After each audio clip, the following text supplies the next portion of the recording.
Bueno, recordemos un poquito hoy lo que hemos aprendido acerca del sistema masa-resorte como un ejemplo del movimiento armónico simple, para luego avanzar un poquito más en el tema.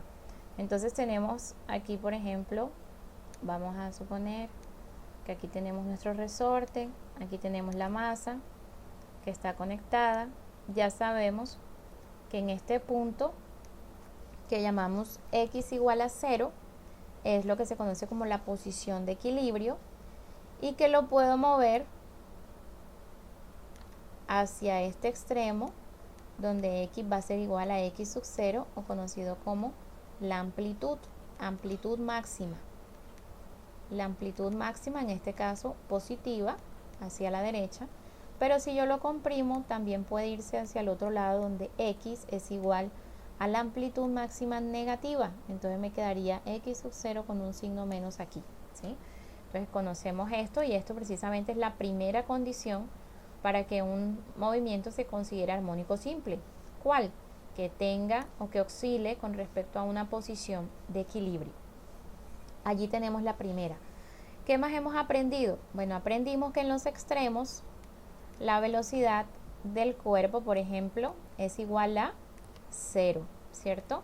El cuerpo llega hasta este punto y se regresa, y lo mismo pasa en el otro extremo. Así que la velocidad en los extremos es igual a 0. En el centro, la velocidad tiene el valor máximo que puede tomar en el sistema. Pero aquí vamos a ponerlo en valor absoluto, que significa que solamente estoy diciendo el número es el más grande que puede tomar en todo el movimiento, pero puede ser positivo o puede ser negativo, dependiendo de si el cuerpo se mueve hacia la derecha o hacia la izquierda, ¿sí? Hablemos ahora de la aceleración. Bueno, allí mencionamos la segunda condición para que un movimiento se considere un movimiento armónico simple. Decíamos que la aceleración, vamos a escribirlo por aquí, se caracteriza por ser directamente proporcional a la posición, pero en sentido contrario. Entonces tenemos aceleración y posición directamente proporcionales, pero van en sentido contrario, ¿sí? ¿Qué significa eso? Bueno, basándonos en esta ecuación, si x vale 0, ¿cuánto vale a? Vale 0, ¿cierto? Este es el punto más sencillo. Entonces, en el punto de equilibrio, donde x es igual a 0, la aceleración es 0, pero la velocidad es máxima. Vámonos al extremo. Si x es positivo y yo empiezo a reemplazar valores positivos, la aceleración va a ser grande, pero va a ser negativa.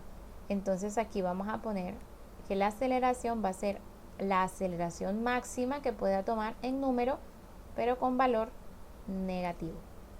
Y lo mismo nos vamos hacia el otro extremo. Si empiezo a reemplazar valores aquí con x negativo, negativo con negativo me va a dar más, así que la aceleración va a ser aceleración máxima, pero va a ser positiva. Recuerden que eso es lo que significa que sean directamente proporcionales en sentido contrario, ¿sí? Que son valores máximos, entonces aquí es x es la amplitud, la aceleración es máxima, pero van en sentidos opuestos. Lo mismo de este lado. Aquí x es positivo, aquí la aceleración es negativa, ¿sí? Listo. Eso ya lo tenemos comprendido. ¿Qué otra cosa mencionamos? Bueno, hablamos que, por ejemplo, si yo muevo el resorte hacia la derecha, el desplazamiento iría hacia la derecha, pero se genera una fuerza que llamamos fuerza restauradora, ¿cierto? Hacia la izquierda va en sentido contrario porque ella es la que intenta devolver al sistema a la posición de equilibrio. Lo mismo pasa si hago lo contrario, si cojo y comprimo el resorte, entonces la fuerza de restauración lo quiere devolver, entonces ella va a tener dirección hacia la derecha. Y eso lo escribimos por medio de la ecuación fuerza restauradora es igual a menos, porque va en sentido contrario, constante del resorte por x, ¿sí? Entonces recordamos esta que está aquí, que trabajamos en un laboratorio, llamada constante o fuerza del resorte, en esa simulación, depende del resorte propiamente, ¿sí? Y aquí está la posición y la fuerza restauradora y el signo menos que me dice que van en sentidos opuestos. Nosotros incluso hicimos una gráfica donde graficamos aquí X y aquí fuerza. ¿Y qué obtuvimos? Obtuvimos una línea, ¿cierto?, inclinada, donde calculamos la pendiente y la pendiente representa la constante del resorte. Si hacemos la gráfica como debería ser, entonces aquí ponemos X, aquí ponemos fuerza, pero la gráfica nos debería dar así. ¿Por qué? Porque son directamente proporcionales, así que mi gráfica debe ser una línea recta, pero por ser en sentidos contrarios, la pendiente debe ser negativa, y esto es lo que representa una gráfica con esta inclinación, ¿sí? Entonces allí tenemos esta ecuación, si recordamos la llamamos ley de Hooke.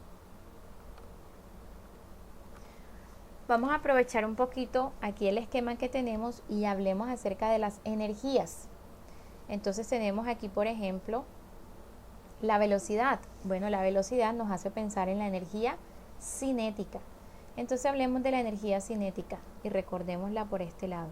Energía cinética se calcula como un medio de la masa por la velocidad al cuadrado. Entonces, si en este punto la velocidad es 0, ¿cuánto es la energía cinética? Bueno, si ponemos aquí 0, todo este producto se cancela y me va a dar 0. Así que en los extremos donde sé que la velocidad es 0, la energía cinética es 0. Vamos a ponerla acá. Y en el centro o en la posición de equilibrio, que sabemos que la velocidad es máxima, negativa o positiva, pero es máxima. Entonces, si yo lo reemplazo en esta ecuación, sabemos que un número positivo o negativo elevado al cuadrado siempre va a dar positivo. Entonces, este valor siempre va a ser máximo. Así que la energía en el punto de equilibrio va a ser máxima. Hablemos ahora con la otra variable de la energía potencial. En este caso no hablamos de energía potencial gravitacional como la conocemos, masa por gravedad por altura, ¿verdad? Porque aquí está en un plano horizontal, entonces no hablamos de altura, no hablamos del efecto de la gravedad, sino que hablamos de la energía potencial elástica, la que tiene que ver ahí sí con las propiedades del resorte en este caso, y se define como un medio de K, de esa constante, por la posición al cuadrado. Recuerden que energía potencial tiene que ver es con la posición. Si es con respecto a la Tierra, pues la posición es la altura. Si es con respecto aquí en este caso a la posición de equilibrio, la llamamos X o elongación, ¿cierto? Entonces la energía potencial elástica se define como un medio de K por X al cuadrado. Vamos a mirar aquí en el origen, en el punto de equilibrio, que es el más sencillo. X vale 0. Entonces, ¿cuánto vale la energía potencial elástica? Pues lo mismo, si reemplazamos 0 aquí y hacemos este producto, la energía potencial me va a dar 0, ¿cierto? Y si nos vamos ahora al extremo, X puede ser positivo o puede ser negativo. Igual si yo reemplazo aquí, siempre me va a dar positivo, entonces la energía potencial en los extremos me va a dar la energía potencial máxima, ¿sí? Y tiene sentido. Energía potencial máxima. Si la energía cinética es 0, toda la energía debe estar transformada en energía potencial. Si toda la energía cinética aquí es máxima, toda la energía potencial debe ser 0. Debe haberse convertido toda en movimiento. Ahora hacemos la energía mecánica, que ya sabemos por definición que la energía mecánica es la suma de la cinética más la potencial. Entonces en este extremo 0 más energía potencial máxima, pues energía potencial máxima. En este punto energía cinética máxima más 0, entonces energía cinética máxima.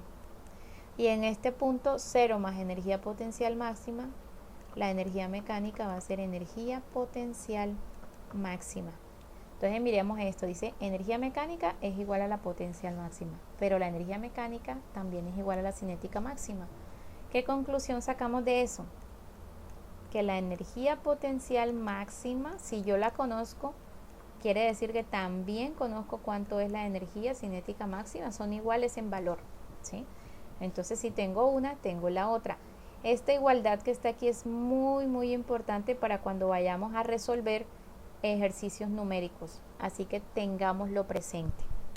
Bien, entonces hemos recordado aquí lo que pasa con la posición, con la velocidad, con la aceleración, con los 3 tipos de energía populares y además recordamos la ley de Hooke, ¿sí? Esto que tiene que ver con posición, velocidad y aceleración con respecto al tiempo, que fueron las gráficas senoidales o cosenoidales que obtuvimos en el pasado, es lo que se llama un análisis cinemático, ¿sí? Pero ahora lo que nos interesa es mirar el análisis dinámico del sistema. ¿Qué quiere decir un análisis dinámico? ¿Qué quiere decir un análisis dinámico? Vamos a borrar esto para poderlo explicar mejor. Bueno, un análisis dinámico tiene que ver con las fuerzas, con mirar qué fuerzas están actuando en el sistema. Es decir, ahí nos acordamos un poquito de Newton, de las leyes de Newton, donde hacíamos diagrama de cuerpo libre, sacábamos las fuerzas que actúan en X, las que actúan en Y. Si no hay movimiento en ese eje o se mueve con velocidad constante, la sumatoria de fuerzas es igual a 0. Pero si hay aceleración, entonces la suma de fuerzas debe ser igual a masa por aceleración, que es la que conocemos como la segunda ley de Newton. Entonces vamos a mirar aquí nuevamente nuestro resorte. Si yo lo saco de esa posición y lo llevo hasta este extremo y ahí lo suelto, ¿qué fuerzas quedan actuando sobre el cuerpo? ¿Qué lo obliga a regresarse? Bueno, habíamos dicho que para eso ahí se produce la fuerza de restauración, ¿cierto? Que ya habíamos recordado que es igual a menos K por X, conocida como la ley de Hooke. Si hacemos ahora sumatoria de fuerzas en este cuerpo, vamos a mirar sumatoria de fuerzas en X, sumatoria de fuerzas en Y, y vamos a mirar a qué es igual. Bueno, en este caso está sencillo, está sobre el eje horizontal, así que no hay fuerzas en el eje Y que yo tenga que incluir. Y aquí tenemos sumatoria de fuerzas en el eje X. Cuando lo suelto, ¿qué fuerzas actúan? Bueno, la fuerza de restauración. Newton dice que si hay movimiento debe ser igual a masa por aceleración. Entonces ahí está nuestra segunda ley de Newton para este resorte. ¿Pero qué es FR? Bueno, vamos a mirar por acá, y nos encontramos que hay una expresión para eso que es la ley de Hooke. Entonces yo puedo reemplazar, en vez de FR, yo puedo poner menos K por X, y esto es igual a masa por aceleración. Si despejamos la aceleración de aquí, me va a quedar que es igual a menos K sobre M por X.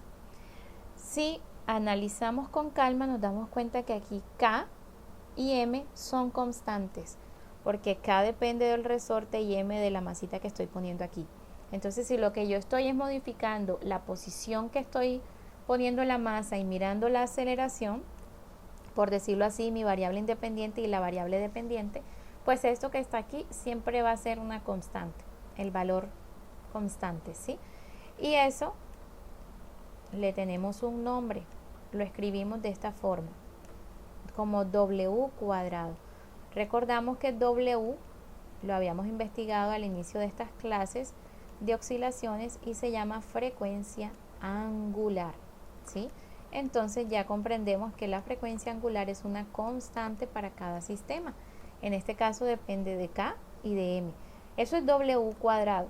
Así que mi ecuación me quedaría menos W cuadrado por X es igual a la aceleración. Si quiero saber cuánto es W, recuerden que para eliminar el cuadrado saco raíz del otro lado. Así que W sería igual a raíz de K sobre M. W cuadrado es igual a K sobre M. Así que aquí me queda esta ecuación, y esta ecuación ya la conocíamos antes de encontrarla, porque esta es la segunda condición para decir si un movimiento es armónico simple o no. Entonces recuerden que la primera es que debe moverse de forma periódica con respecto a una posición de equilibrio, y la segunda, que la aceleración y la posición sean directamente proporcionales y vayan en sentido contrario. Entonces, ¿cuál es el método que seguimos para saber si un movimiento es un más? ¿Es un movimiento armónico simple? Bueno, debemos hacer un análisis dinámico. ¿Qué implica hacer un análisis dinámico? Determinar las fuerzas que actúan sobre el sistema, encontrar la aceleración y mirar si la aceleración cumple esta forma. Si la aceleración es directamente proporcional a la posición y va en sentido contrario, entonces clasifica como un movimiento armónico simple. Y ese ejercicio lo debemos hacer con el péndulo, por ejemplo, que es nuestro segundo sistema que debemos analizar según el currículo, ¿sí? Entonces, esta sería como el siguiente paso que vamos a trabajar.